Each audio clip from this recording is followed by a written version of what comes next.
This is going to be the regular Board of Supervisors meeting.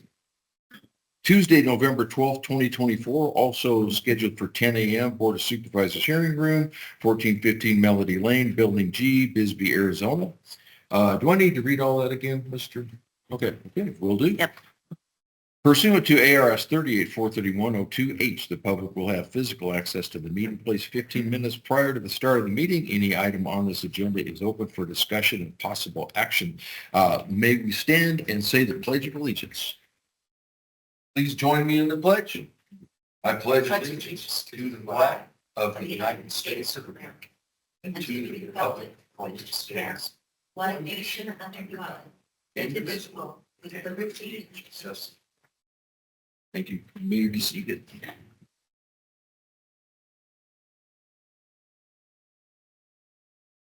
Any of the order or deletion of any item on this agenda is subject to modification at the meeting. The board may vote to recess into executive session for the purpose of obtaining legal advice from the board's attorney on any matter listed on the agenda pursuant to ARS 38-431.03A3. Roll call. Madam Judd, are you here? I am here. And Crosby is here, and Ms. English is still absent today. Members of the public may also attend this meeting via Microsoft Teams, computer or mobile app, or via phone by calling 602-609-7513 or 888-680-6714. Conference ID 586-639-270#. If you have trouble accessing this meeting remotely, call 520-432-9200 for direction. The board may permit public comment during the discussion of any item on the agenda to speak on an agenda item or during call to the public. Complete and return the speaker request form to the clerk of the board by 9 a.m. the day of the meeting. Note that some attachments may be updated after the agenda is public. This means that some presentation materials displayed at the board meeting may differ slightly from the attached version. Next will be call to the public. Mr. Radford Hyde, would you care to address us today?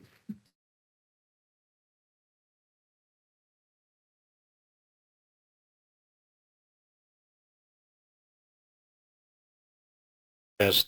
Can you hear that? Yes. Okay. Good morning. My name is Radford Hyde and I live in Sierra Vista. I'm here today to address some very serious issues with our recent elections in Cochise County. Ladies and gentlemen, we need to talk about the unacceptable failures of the Cochise County Elections Department and their reliance on the ES&S tabulator machines. These machines have one essential job: to function on election day, and yet they broke down. The very devices we depend on to ensure that each of our votes is counted accurately and promptly simply couldn't deliver. Even worse, there was no robust backup system in place to ensure votes could still be counted. If these machines failed, this isn't just a technical failure, it's a breach of trust. Now, I want to be fair here. The current leadership has been in place only a few months due to candidates running and change of leadership there. But these issues didn't spring up overnight. The lack of preparation, the poor planning, the over-reliance on machines without a suitable backup plan, these are failures that have been brewing for years. The situation is a result of decisions and negligence by the previous officials in charge of our elections who allowed this mess to unfold. They left us with unreliable systems and no safety nets, putting our voting process at risk. And let's be absolutely clear about accountability. If the county doesn't claw back the money they paid for the company that provided these devices that suffered catastrophic unrecoverable failures on the one day they're needed, then it's hard not to wonder if these previous officials need to be questioned. Why else would they leave us as such a broken, unreliable system without demanding better? Initially, my purpose today was to congratulate the seemingly newly elected Board of Supervisors, but here we are, a full week after Election Day, and we still don't even know who they are. In a well-functioning system, we would already have our results. Instead, we're in limbo because of these preventable failures created by those who had the job before. And let's not forget the issues with the Sierra Vista City Council race. Either the council race itself was missing on certain ballots, or specific candidates like Lynn Mullaney were inexplicitly left off as an option. This isn't just a minor oversight, it's a fundamental failure to provide fair representation and ensure all candidates are treated equally. All of these issues point to one solution. We need to return to a transparent and auditable voting process. Precinct voting, paper ballots, and hand counting are the only ways to ensure our votes are counted accurately without errors or omissions. Mail-in ballots should be reserved for extreme cases, not used as a default that invites mistakes. As taxpayers, we deserve better. I hope that our new leadership will take these issues seriously and rebuild our voting systems to be accountable, effective, and resilient. And if they cannot, it's time for new leadership that can. Thank you.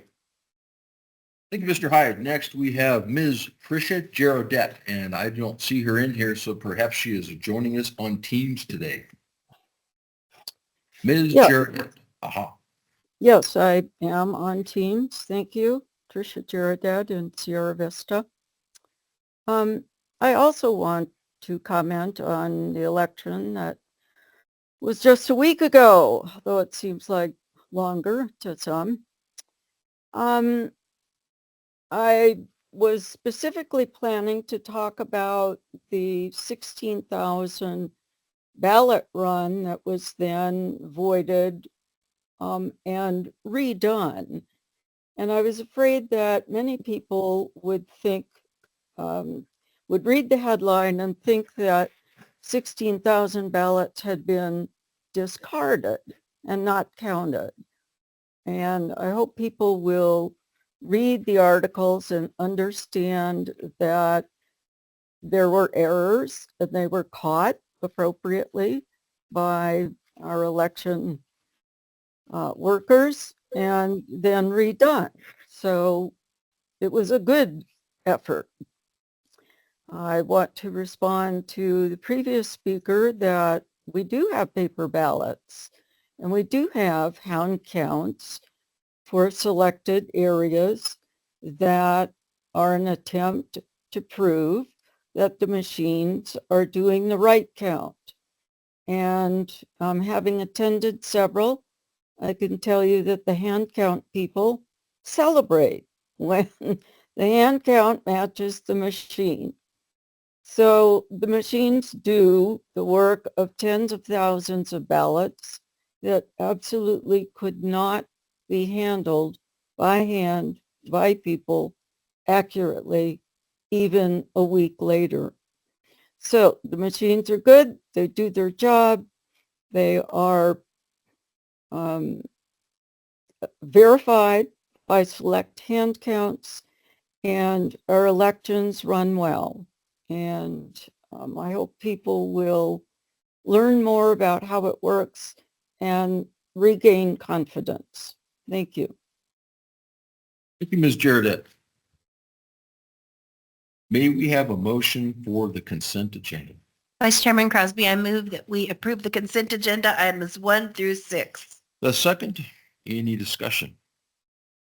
Hearing no discussion, I call for the question. Those in favor say aye. Aye. Aye. The consent agenda passes, and next we have a public hearing, and we'll have let's have a motion first, Ms. Judd, and then we will open the public hearing. Vice Chairman Crosby, I move that we adopt Resolution 24-28, authorizing to use Community Development Block Grant CDBG Colonia funds from the Arizona Department of Housing, ADOH, for owner-occupied housing rehabilitation emergency home repair program. Okay, and before we hear from Ms. Bronson, we'll open the public hearing. Pardon? Say I second it. Oh, second, sorry. I second the motion, and now the public hearing is open. Is there anyone that wants to speak on this item about the CDBG grant? Hearing no one that wants to speak on this issue, the public hearing is closed. And Ms. Bronson, would you care to address us today? Yes, please. Good morning. On September 10th, the Board of Supervisors selected owner-occupied housing rehab for your Colonias Grant project. That application was submitted to the Arizona Department of Housing. The Arizona Department of Housing requested that we hold a second public hearing to give additional time for the public to comment, and that is the reason we're here today. During the interim, we have not received additional comments from the public. As a reminder, we did receive at the previous meeting on September 10th a request from a citizen that owner-occupied housing rehab be selected as the Colonias Grant project. So we're here today to again ask you to consider selecting owner-occupied housing rehab for your Colonias Grant project. Is there any discussion, Madam Chair? I just want to say I particularly love this project. It's very hard to get the information out, but a lot of times that's the need we see in our community, are people that are living in dire straits. And we've seen, you've presented some of the rehabilitation you've been able to do, and it's been wonderful. And I still recall having a tornado in my community, which is very unusual, but this type of thing would have been so helpful to get like that money on the ground to the people that were really needing it and didn't have insurance or any other way to get help. So I'm just so excited about this, and thank you for bringing it back. Thank you. It is shocking the conditions that some of our citizens are living in. It's a lot of senior citizens in particular who are living on Social Security. Many are living without heating and cooling systems. I don't know how you survive without heating and cooling systems, because we do have, hot weather in the summer, cold weather in the winter. We've seen people without hot water heaters, taking cold showers in the winter. It's just really heartbreaking to see the conditions, but it's also very heartening to be able to help them. It's wonderful. I would add, thank you for your continued diligence, Ms. Bronson. There has been a motion and a second. If there is no further discussion. Mr. Chair, Yeah. can you close the public? Oh, thought I did. Oh, that's okay. Close it again. I'll close the public hearing again. There is a motion and a second. Therefore, I call for the question. Those in favor say aye. Aye. Aye. The motion passes.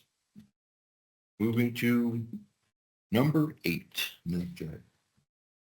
Mr. Vice Chair, I move that we approve the sales of the September 23rd, 2024 through October 4th, 2024 tax deed land auction held online through public surplus of parcels listed on Exhibits A and B, and authorize the clerk of the board to post the remaining unsold properties for sale on an over-the-counter basis.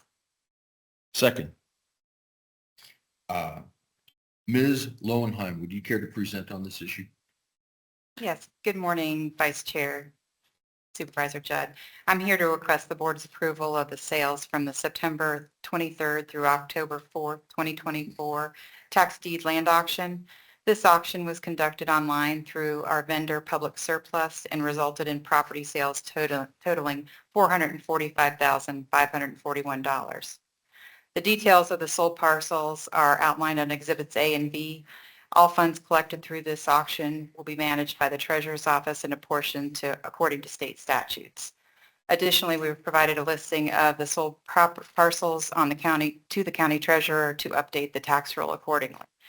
As for the remaining properties, Exhibit C parcels that did not sell at auction, today we're requesting your authorization to post these remaining parcels for sale on an over-the-counter basis.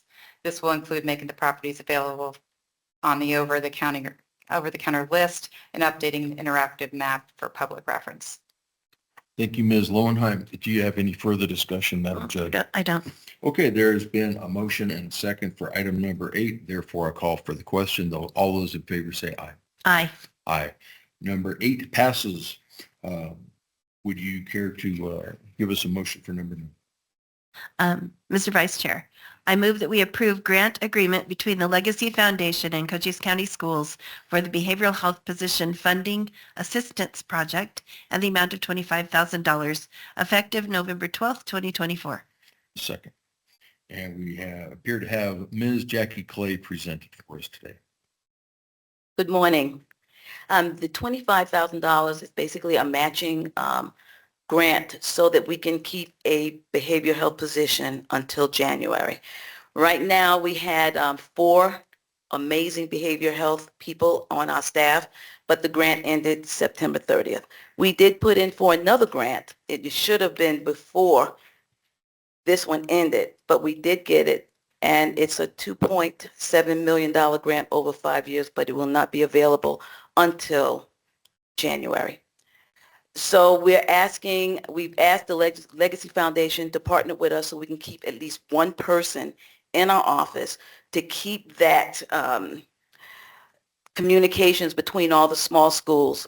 And the reason why we're doing is right now it's really heartbreaking because now that those people are gone, the small schools are asking for more help regarding counseling, classes, and IEPs and all the different things that we do that have to do with mental health. So we're just asking them to hold on, and we have this one person, she's a behavioral health coach, to keep us afloat until January.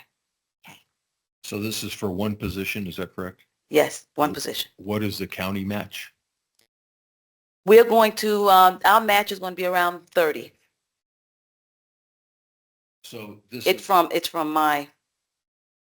the small schools funds that I have.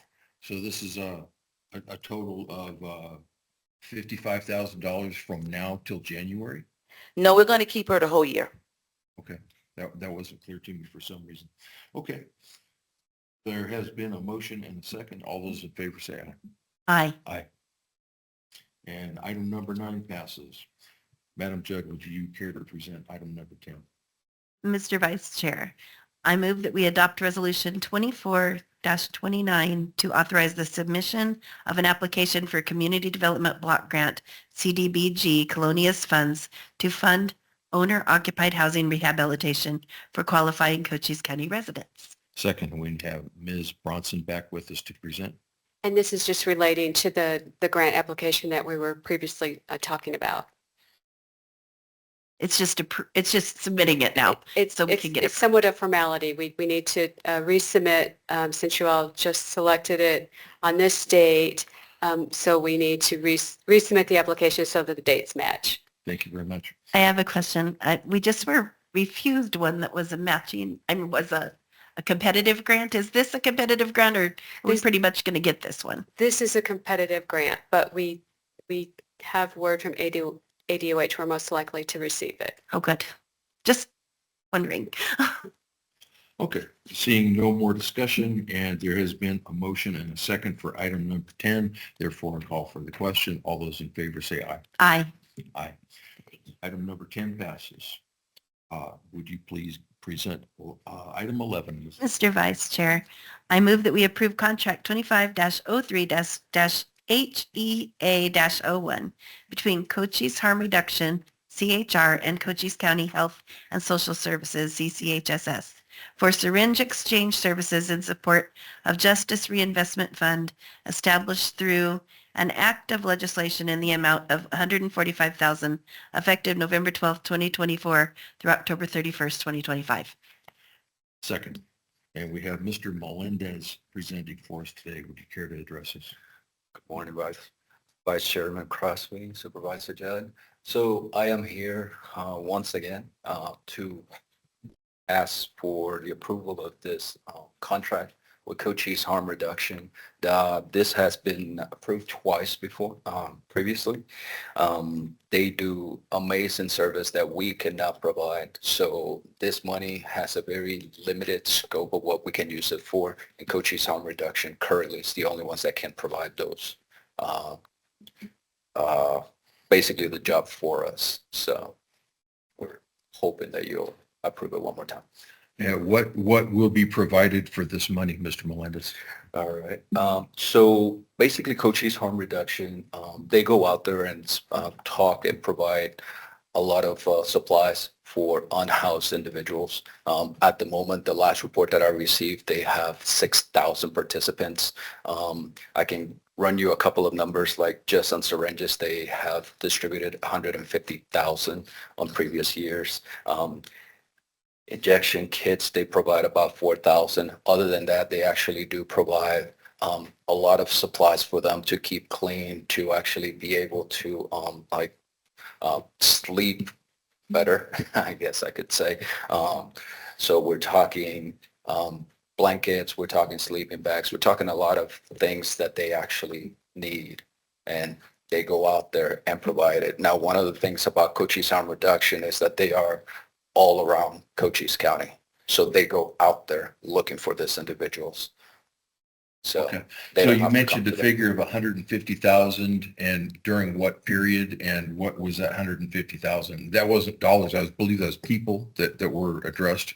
Syringes. Syringes. Well, that was Those syringes. 40,000. Okay, go ahead. So they have about 6,000 participants that are just a constant thing that they actually go and look for them and stuff like that, but they don't turn anybody down. So the 150,000 syringes that they actually just distributed was what for whoever came looking or whoever they actually found. Okay, so that was, I believe you said 150,000 syringes for approximately 6,000 people. Is that correct? They got And this is 6,000 past years participants. we're talking about? So they got 6,000 participants, but they don't turn anybody down. I understand. So anybody else that don't want to be a participant, but they show up and say, hey, you know what, I do want your services, then they go ahead and provide that for them. Okay. Would you care to add anything else about measures of effectiveness? At this time, no. Okay, that's fine. There has been a motion and a second on the floor. Is any further discussion? And so I was curious, and I think I've asked this question before in the past. Whenever you interact with these individuals, is there a chance that you're winning, that you're showing compassion and they're like, man, I'm done with drugs and you can help them into rehab or into a program that helps them to That is the clean up? hope. That is the hope. Okay. Now, however, we understand there's relapse, Mhm. but I do not have the numbers for you of how many individuals they have been able to bring into rehab. And then I have one more ask. As many as you have. Is this somewhere that like organizations could donate blankets and hats and mittens and, gloves and stuff for them, like as if they were homeless? Yes, okay. I was All right. just verifying, but yes, I believe they Okay. do receive. Because I know sometimes we do that in some of the organizations I belong to, and I think, I don't know if, I would just like to know that. So Thank you. So we could bring them to the health department in Wilcox and they could get them to you. We could just tell them it's for this. Yes. Okay. And they partner with us, but they receive from other people. And like I said, they go whatever they need to go. Okay. So. Thank you. Thank you, Mr. Melendez. There has been a motion and a second. All those in favor say aye. Aye. Aye. And that was number 11 passes. Number 12, Ms. Judd, if you could give us a motion. Mr. Vice Chairman, I move that we approve revised Human Resource Policy 2213, Family and Medical Leave Act, FMLA, and Procedure 2213.1, Family and Medical Leave Act, as written in the attachments, effective November 12th, 2024. Second. And today we have Ms. Jennifer Graham, Personnel Director. Is that HR Director? Human Resources Okay. Director, sir. Thank you very much. Mr. Vice Chair, Supervisor Judd, thank you for your time today, as well as your consideration of approval of this policy that has been revised slightly and the procedure which has been revised quite a bit more. The reason that these are coming before you today is a matter of aligning what we really do with what these documents say. We did have one more substantial amendment to the procedure in that the way that it currently reads with approval of administration, the required 480 hours of unpaid protected leave could be extended. In reviewing this, the belief is that that is not necessarily in the best interests of Cochise County, which we are here to serve. So we have removed the option to have that extension. And so that is the most substantive change that you will see in the procedure. Otherwise, it's just about letting folks know, hey, this is how we do it now in HR. And so I'm happy to answer any questions that you may have. Well, the way you say it, 480 hours sounded like a lot, but I so calculated it. It's like It's 12 weeks. Yeah. So It is 12 weeks. So that is, but it is enough. I feel like it's enough. So I think that's wise because I can see that would not benefit the county. So family leave would be if someone's ill in their immediate family and they need to be home Or if an individual with them, or if they have a has- baby. Right. If an individual needs time off for their personal or family medical needs, having a baby, bonding with the baby, or there are also military reasons for that as well. Okay. Ms. Graham, would you expect any increased cost to the county because of these personnel policy changes? None whatsoever, sir. That's good news. Okay, there has been a motion and a second. Is there no further discussion? I call for the question. Those in favor say aye. Aye. Aye. Thank you. Item number 12 passes. Thank you, Ms. Graham. Item number 13. Mr. Vice Chairman Crosby, I move that we approve the 5-year software as a service agreement, SAAS, and related exhibits with Tyler Technologies for Enterprise Resource Planning, EPR software, for a total one-time fee of $2,611,969, with recurring fees of $321,484 per year, effective December 1st, 2024 through November 30th, 2029. Second, is there a presentation? Good, There, There we go. Awesome. good morning, Vice Chair Crosby and Mr. Joe Casey. Thank you. yes, sir, and Supervisor Judd. On April 10th, we had a work session to explain the need and the benefits of moving to a new countywide ERP system. And then on May 7th, we requested approval for using LACTIV funds for the first few years of this process, as long as we follow the procurement policy guidelines. And now this is that final step to request approval of the contract itself. Okay, and I believe this is for payroll. Is that correct? It's for payroll and HR systems throughout the county. Okay. Thank you very much. Is there further discussion? No. Okay, seeing no further discussion, there is a motion and a second. I call for the question. All those in favor say aye. Aye. Aye. Item number Thank you. 13 passes. Thank you, Mr. Casey. And next, would you read 14 for us? It's the discussion and possible action regarding state and federal legislative matters listed or described in the attached County Supervisors Association Legislative Policy Committee agenda, the Arizona Association of Counties, ACO Legislative Policy Committee agenda, and the proposed state budget and other matters related thereto. We will not be discussing any of this because right now the legislature is not in session. And if any of this is happening, it's behind closed doors, unfortunately. Okay, thank you very much. So we'll just skip number 14. And Mr. Karwachka, do you have a report for us today? Just very brief.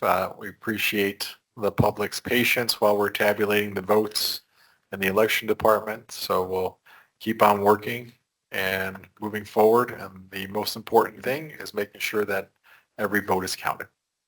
Thank you. Okay. And so now it's my turn to make comments, and I'll address those current events. And I believe that I am solidly on the record as holding voting machines in disfavor. And related to that, I wanted to look at a quote from 11/28/22 in reference to the 2022 election. And this is from our chair. I feel you both, myself and Ms. Judd, have the information necessary in order to make this decision that is non-discretionary on our part to certify the election for Cochise County. And besides being oxymoronic, that is not my opinion, but that is why I am under criminal charges right now. So that concludes my remarks. Do you have any remarks? I just want to thank everyone for their patience and I'm with this all of the things that have happened with the elections, and I hope everyone is aware that between the bomb threat and the machines breaking down and all of that, I'm sure it's been more difficult on those people that are in the elections department than on us sitting as the board or on the administration. I am sure they're just miserable, and so if you see someone on campus and you just give them a hug or whatever you feel comfortable doing, but make sure they know that we appreciate them and we want them to stick with it, because yes, that's the most important thing, that every single vote that was submitted gets counted. I don't care if we have to wait till the day before certification. We need to know that every vote was counted. And it's unfortunate how much it affects the statewide races. So I'm just irritated and maybe as irritated as any member of the public or anyone else, as Mr. Karwachka could attest, that I do insist we count every vote. So that's all for me. Okay, and that concludes our current events discussion. The next meeting is today at 1 p.m. in the Board of Supervisors hearing room for a work session regarding the Public Works Department informational update, and this meeting is adjourned. Thank you very much for your attendance, everybody.